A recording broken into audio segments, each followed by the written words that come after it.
Want a leverless controller but don't want to pay anything for it? Well, there's no such controller, but this is almost as close as you can get. It's the Hote Board S16 and it's $55. This is a bare bones packaging experience, but on the inside, it is actually a feature-rich controller. I'll have separate videos for these controllers as well. Just want to point out this controller was sent to me free of charge for the purposes of making this video, and I don't have to send it back at the end. I wasn't instructed to say anything specific about it, and all opinions are my own. This is a very low-cost operation. They're trying to save as much money in as many places as possible so that you spend only the money required to get a controller of some description in your hands. And not just a basic controller with a basic layout. This is a controller that has the layout that everyone is using at the moment. Or rather, it's the layout that covers almost all the bases at the same time. Once you've got the accessories out of the way, like some rubber feet to prevent it from sliding, a key switch removal tool, and some red and black button covers, then also from the box we can take the USB-C cable,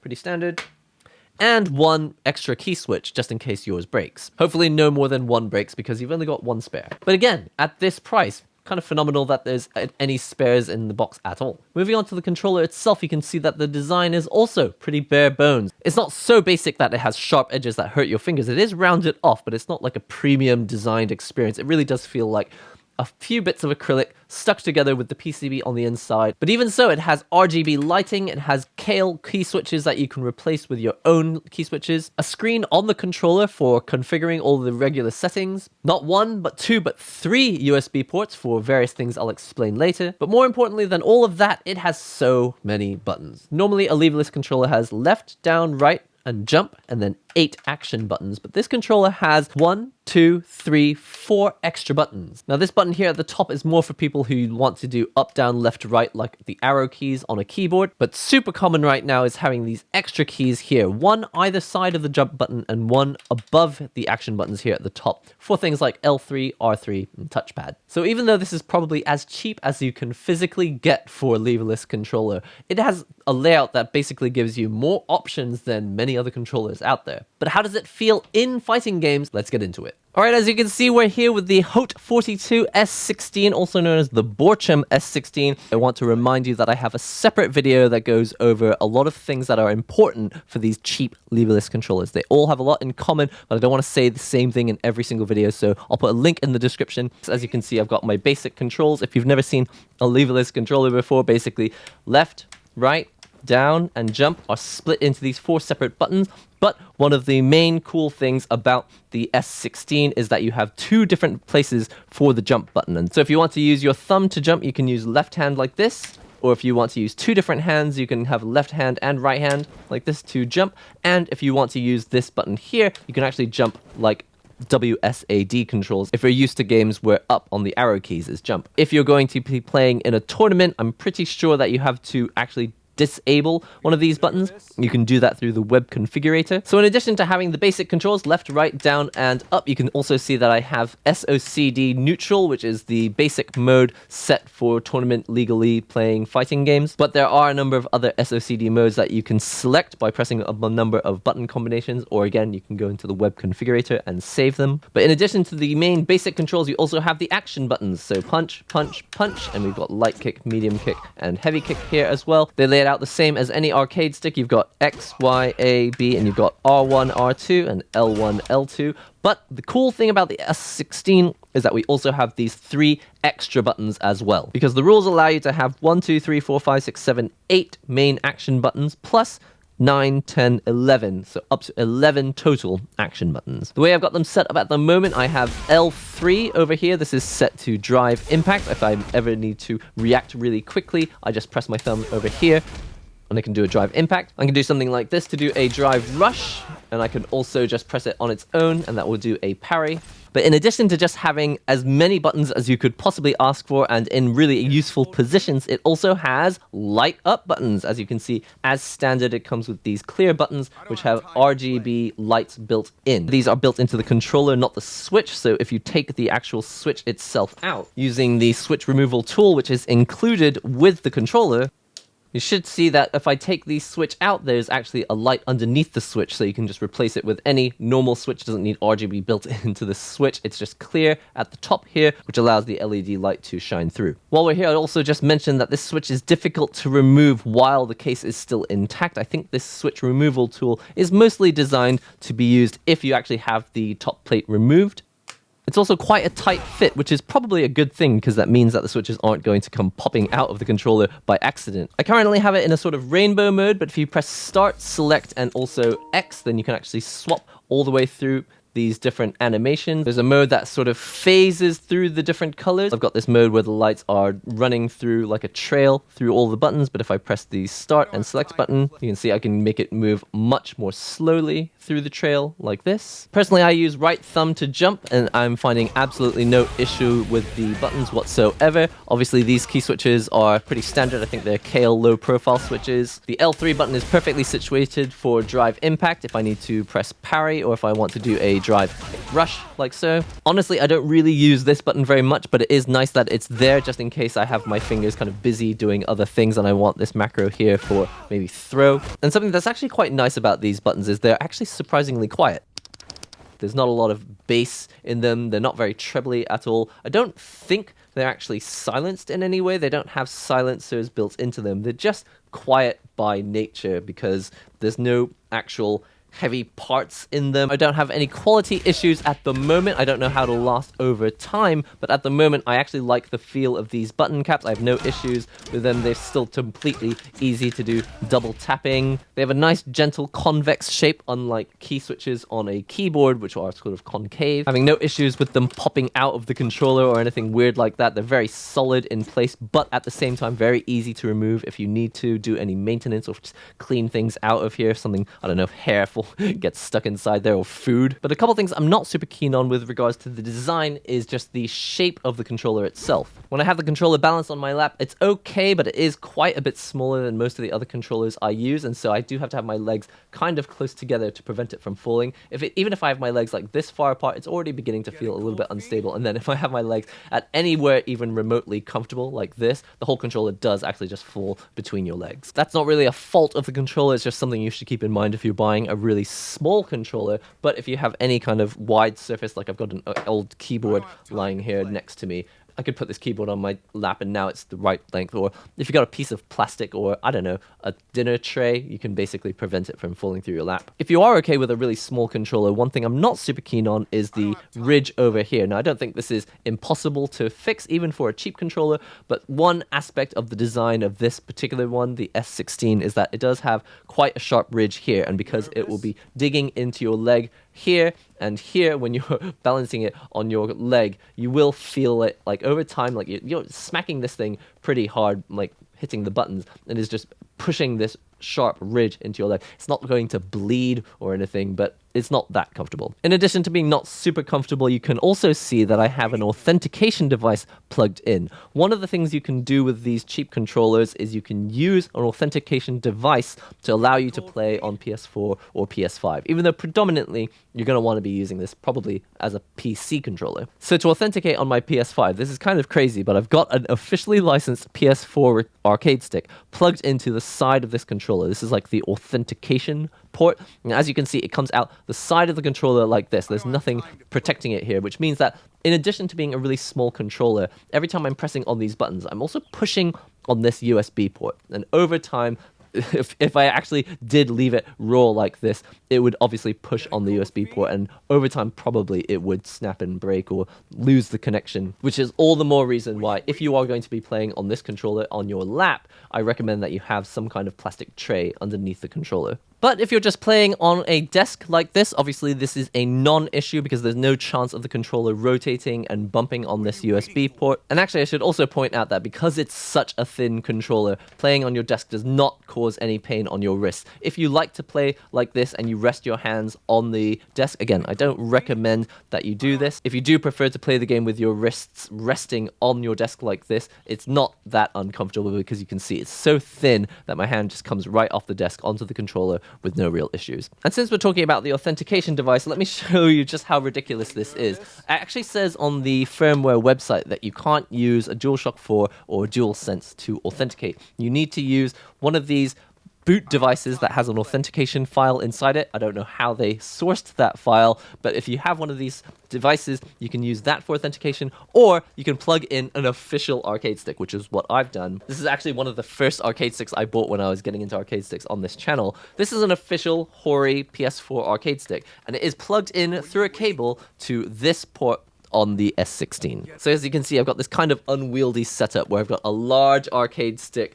plugged into the cable onto the authentication port on the S16, and then I have a separate USB cables, it's USB-C to USB-A, coming out of this and going into my PS5. You can start to see what I mean by this is probably a predominantly PC controller if you're going to buy it. That being said, most of you are probably not going to use an official controller to authenticate. You'll probably spend on one of these Magic Boots type devices. If you don't want to use the authentication device and you just want to plug into a PC, you can just unplug, and then when you reboot the controller, just hold down one of these buttons. Again, this is all in the instruction manual. Plug that in while holding the button down, and you should see over here on the display, it now says X input. Even without the authentication device, it is running, but this means I will have a time limit of 8 minutes. This happens because the PlayStation is constantly checking to see if you've got an official controller plugged in, but only after 8 minutes does it actually kind of tell you, okay, game over, you need to leave the game now. So to prevent that from happening, I'll plug in my arcade stick. It has switched to PS5 AS now because basically the controller is checking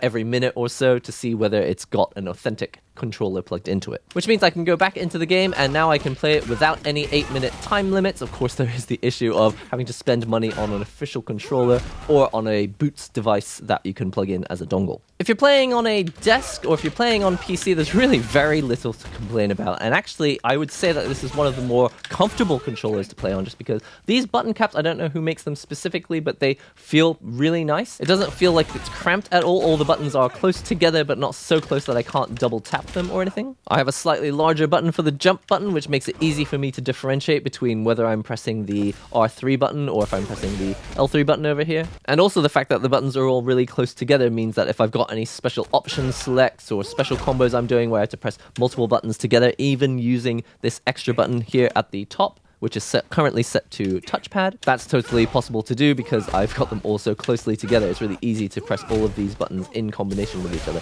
Even if I want to spread my right hand all the way over to the button, which is technically over here for the left hand, it's easy to reach. Like, I could actually have my fingers on all of these buttons and reach all of this row of buttons down here as well. Everything's within reach. If you know what you're doing, this controller has so much going for it because there's so much functionality thanks to the GP2040 CE firmware, which is running on this chip here. But if you are a beginner, and there's a very high chance that you are because you're just looking for a nice cheap controller to get started in fighting games, this is all you get. Now, I'm really happy that there is an instruction manual in here, and this was really helpful. Even for me, when I come up to a new controller, like a lot of them have a different layout and the buttons are in different places, so I do need an instruction manual. And the fact that this is really nice and brief and short, it's like a 6-page, it's a 6-page sort of mini manual. And it does tell you almost everything you need to get started.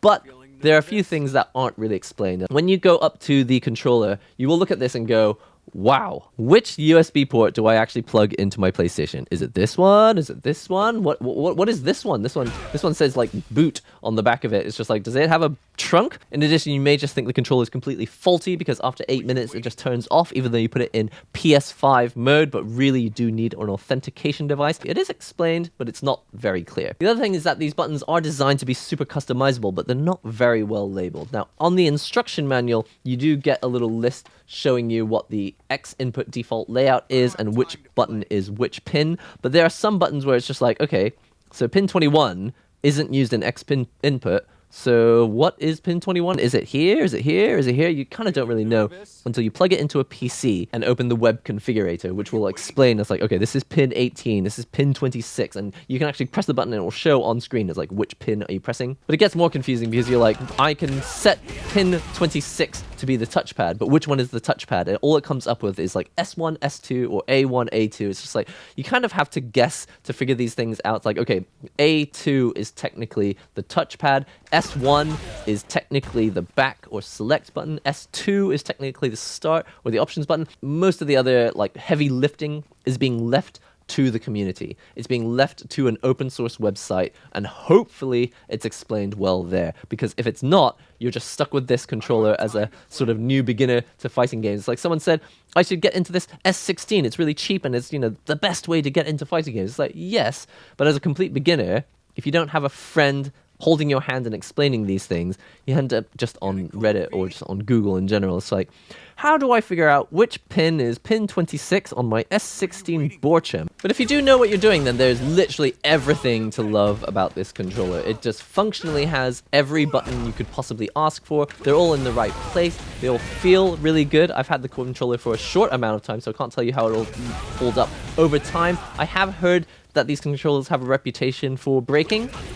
But then there is the fact that even if this controller broke 8 times, you could still buy it like 8 times and still have spent less money than some official controllers out there. I guess your main concern there is that if it breaks while you're in a tournament, then that's going to be really scary. So whether it holds up over time, that's something I'll have to make a separate video in the future. Maybe I'll do like a 6 months later video to explain, you know, whether the controller has held up over 6 months of use. But honestly speaking, there's just so much to love about this controller. And at this price, it really is an absolute steal. It's even got a turbo button. If I hold down turbo and press this button, sweet. Should also point out that these option buttons are super nice to press, actually. I don't think they're like super high quality or anything, but they don't need to be high quality. Like really what they've done is they've gone, what is the simplest way to make this button not hurt when you press it? Okay, we'll put some really nice soft material on here, which still feels clicky. So I know that I've definitely pressed the button, but it doesn't hurt when I press it. Super cheap, super simple, and it's just like the most direct way of solving the problem, and that's kind of what the controller is. To summarize my thoughts on the S16, this is a fully featured controller at a very low price. It has all the buttons you could possibly ask for in all the right places, and it has RGB lights on top of that, plus all the features that you know and love from GP 2040 Community Edition firmware. The main thing you need to concern yourself with is that technically it's a HOTE 42 controller, but also they say it's a Borcham controller. If Borcham were to just magically disappear, or if HOTE 42 were to just magically disappear, who knows what would happen with support. It would probably just appear as another controller. It is a little strange that they sent one controller with a name here, but it's actually a different company name on what they sent me in the email. And so most likely people picking this controller up will be people who are new to fighting games, people who don't want to learn how to use an arcade stick, but they don't like the feel of a pad controller, and they've heard that leverless is all the rage these days. At $55, this is most likely going to be one of the most popular controllers that people go for if they are a beginner. Don't be scared away from fighting games because this is complicated. Just because this controller is very powerful and very complicated doesn't mean that your experience has to be. So if you're looking for more information about this controller, fortunately it's very popular and I think a lot of people do make content about this stuff. I'll try and post as much content as I can about controllers like this. You can spend more money, get an officially licensed controller, just have a little bit more peace of mind and have a simpler experience. But as you get more experience, and if you're not scared of technological things like computers and typing in like local host addresses into your browsers, and even though it says danger zone on the website, it also says not secure on the website, there's just a lot of things that may scare you off as a beginner, but it doesn't have to be scary. If you're not scared of those things, there's a lot of power in this controller here, and really there's just very, very little to complain about. Listen, that's it for the HOTE board S16. It does feel a little bit too good to be true, and at this price, maybe it is. But even if it broke, you could buy this controller like 6 times and you'd still have spent less money than on some other leverless controllers. So that's just something to keep in mind if you're not looking for a controller that is 100% going to be the easiest experience at a tournament being officially licensed. You could go for something like this, which would save you a significant amount of money if you're only going to be playing at home anyway. It's a fantastic time to be a fighting gamer, and now we have a lot of affordable options. If you like this video, be sure to subscribe to the channel. Check out this video next if you love leverless controllers, fighting games, tech, and all that great stuff. I've been NihongoGamer. I'll see you real soon.